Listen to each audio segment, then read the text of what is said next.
Okay, so people think that good sci-fi is about telling stories about other worlds, other possibilities in life.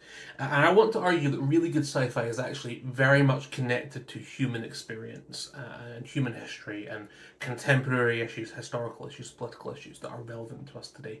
And that most of the good sci-fi that you have engaged with beforehand probably draws on these ideas.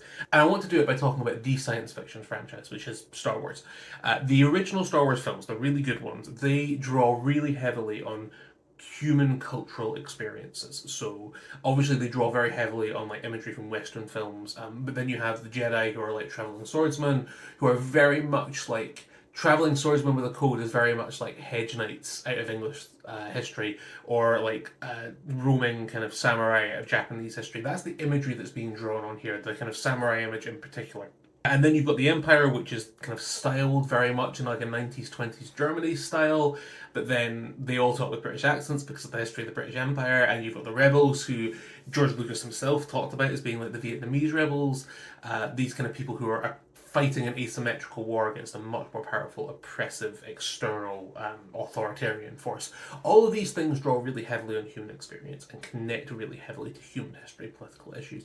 Now, where the stories stop being quite as good is when they stop thinking about that connection. So if you think about the prequel movies, you lose a lot of that connection to culture and history in those films. And there's a few pieces in particular in those stories where I think we get out of like grounded stories and human experience and into just space magic, which is not as interesting. Whereas the really good stories are the ones that are still connected to human experience. This is also why season 1 of The Mandalorian is really good, is it goes right back to that idea of connecting to human experience. It's why Andor is really good.